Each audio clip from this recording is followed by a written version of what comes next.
Assalamualaikum warahmatullahi wabarakatuh. Selamat datang, saya ucapkan kepada Bapak Ibu sekalian yang sudah hadir di forum webinar kita pada sore hari ini dengan tema wisata perbankan di kawasan Kota Tua Jakarta. Dan bersama kita sore hari ini sudah hadir 3 narasumber utama kita. Yang pertama ada Pak Firman Haris. Beliau merupakan founder Museum Bank Mandiri, kemudian juga seorang arsivaris terkenal juga di Indonesia. Dan beliau juga seorang penulis dengan salah satu bukunya yang baru launching beberapa bulan yang lalu tentang identitas Kota Tua Jakarta.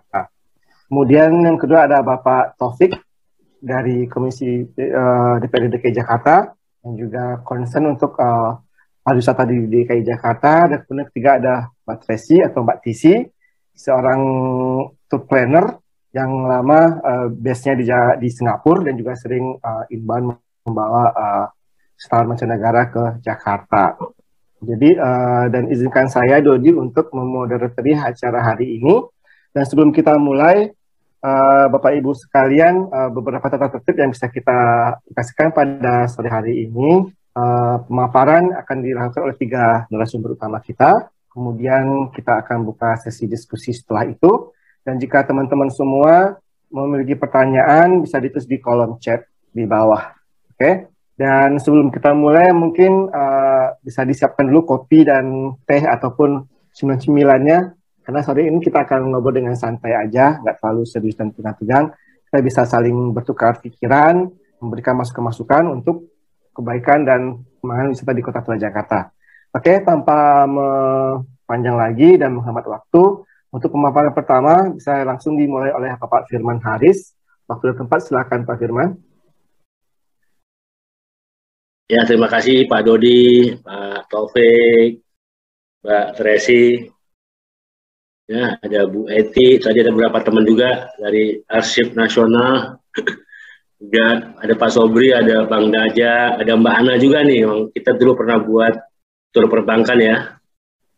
Dan Bapak Ibu yang lain. Baik, mungkin kita lanjut. Nah, ini sebenarnya gerbang Kota Tua ya. Di depan kita ini adalah gerbang selatan ya, dulu Binden New Postrat ya. Jadi dulu itu di depan museum itu emang pintu masuk gitu ya, pintu besar benar-benar besar. Dulu Asmk itu kanal ya, pintu kecil ya pintu samping ya. Jadi saya rasa ini sebenarnya apa ya, dan taman stasiun ya, nanti kita lihat ini disebut juga stasiun plane ya, karena di depannya di samping baratnya ada stasiun Beos. Dulu pernah ngejalanin ya rute The Tour van de Orde Banken in Ode Batavia. Bahkan dulu kita ajak teman kita Nico van Horn ya. Beliau arsivis dari Leiden. Nah, itu lebih keren lagi kalau guide-nya nanti orang Belanda gitu ya. Karena dia Belanda bisa bahasa Indonesia yang bagus, bahasa Jawanya pun bagus pula gitu ya. Ya, jadi ini kira-kira rutenya ya. Jadi sebenarnya salah satu strength atau kekuatan Kota Tua, kita punya 3 museum perbankan. Ya, 2 museum, 2 publik, maksudnya Museum Bank Mandiri dan Museum Bank Indonesia.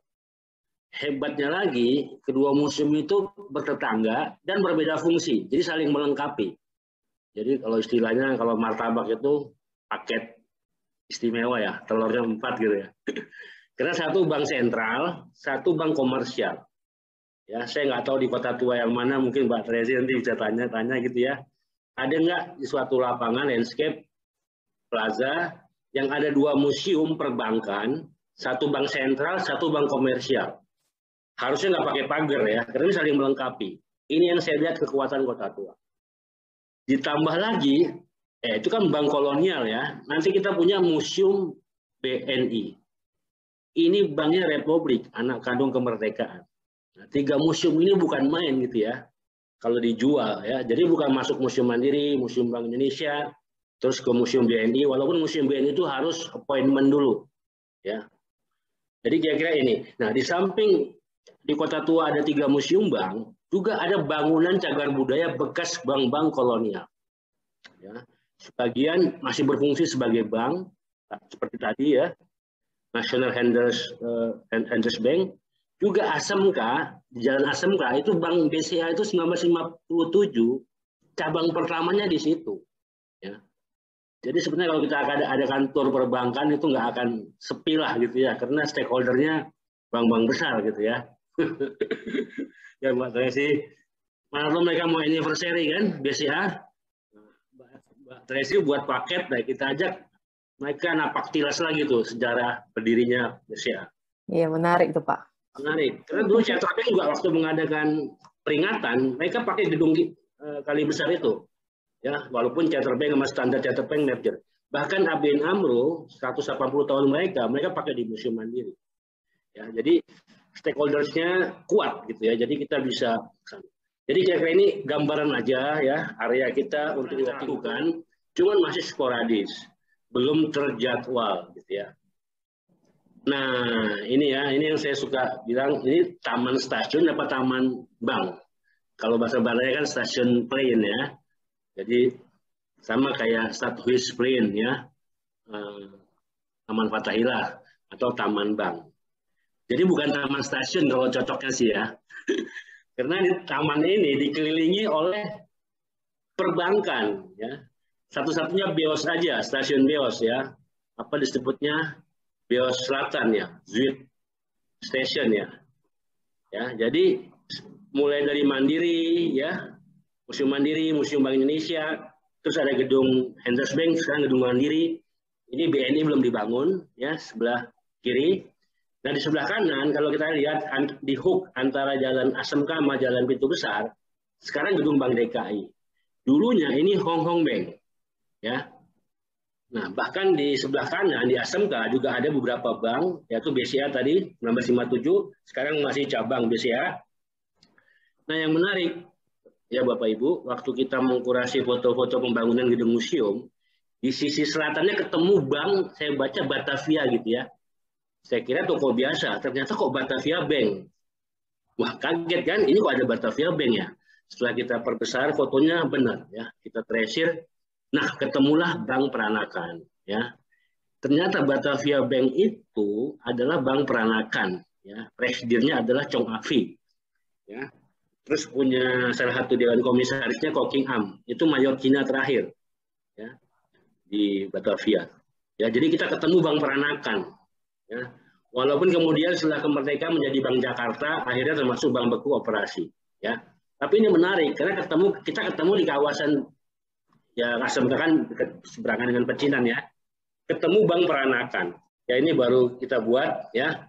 Ya kalau lihat sejarah ya sejak abad ke-19 itu adalah Java Bank ya. Mereka awalnya sewa teman beli. Tapi bukan main ya. Java Bank itu beritanya banyak sekali ya Bapak Ibu. Jadi Java Bank sama NHM itu termasuk media daring ya. Media darling ya. Ya, jadi selalu banyak pemberitaan tentang kedua bank ini. Ya, kalau kita telusuri ke koran-koran zaman Belanda ya, bisa dilihat di delper.nl ya. Saya banyak ngambil bahan dari situ ya.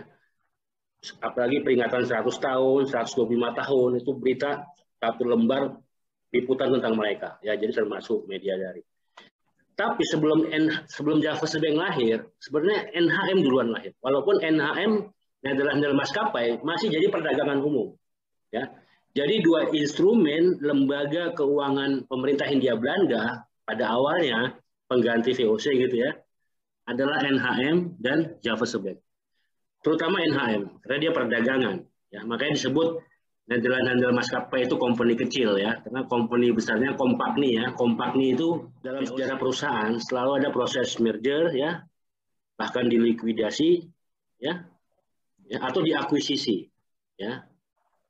Tidak banyak bank yang bisa survive selama 140 tahun seperti Nederlander Maskapai.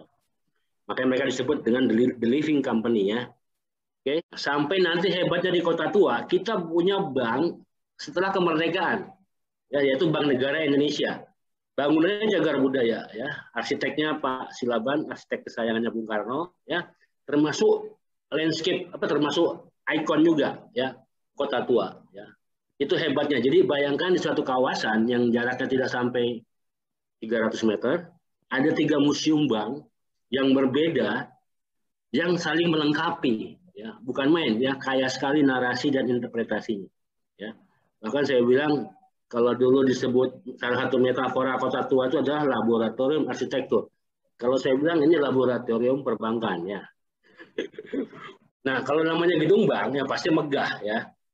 Karena itu apa? Representasi dari suatu kepercayaan ya. Nggak mungkin orang nyimpan uang yang tempatnya kecil gitu ya. Ya, apalagi ini bank-bank Belanda ya, pasti gedungnya megah, itu udah pasti ya. Cuman orang suka bingung apa sih arsitektur bank yang membedakan sebuah bangunan bank dengan bangunan lain. Yang pertama adalah lobby ya. Namanya bank pasti punya banking hall. Ya, itu aja. Nah, yang kedua yang paling penting ya, strong room, kluis, ruang khasana ya. Jadi Bapak Ibu kalau masuk gedung bank, lihat kluisnya. Kalau kita di rumah kan lihat dapurnya ya, Mbak Tracy ya. Pak Dodi, kalau kita lihat rumah orang katanya kalau mau lihat bagus apa enggak, lihat dapurnya ya. Nah, kalau ke bangunan bank, lihat apa kluisnya, lihat strong room-nya, lihat ruang khasanahnya ya.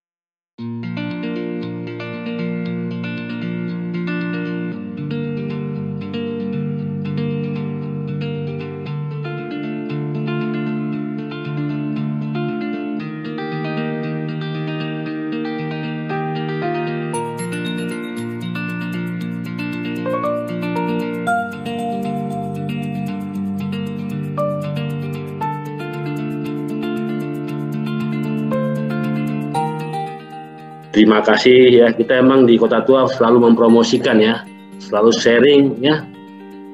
Karena dengan itulah orang menjadi tertarik gitu ya. Kita juga dapatnya gratis, nggak usah sungkan-sungkan ya. Walaupun nanti kita buat buku ya, e-book ya, ada Bu Eti ya. Kita dari Yayasan Kota Tua emang tujuannya untuk mengedukasi ya.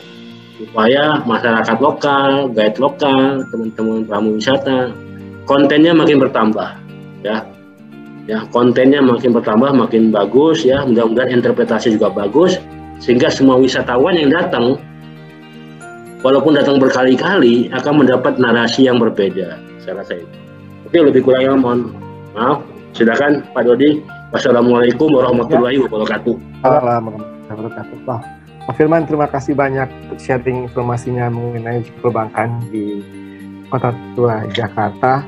Sangat menarik sekali karena ini adalah salah satu tour tematis yang pernah kita teman-teman pegiat di Kota Tua bikin dari tahun 2016 dan juga pernah juga di beberapa kali kita launching, kita bawa wisatawan kita untuk mendalami memang mengenai sejarah perbankan yang pernah ada di kawasan Kota Tua Jakarta. Artinya selama ini memang muncul banyak sekali semacam pertanyaan bagi orang-orang kalau mana Kota Tua mau ngapain sih gitu loh. Terkadang kita sudah meng-create berbagai macam tutor kreatif, tutor tematis seperti ini, tapi memang kurang bersinergi dengan banyak pihak yang tugasnya untuk juga bisa mempromosikan dan menjualnya.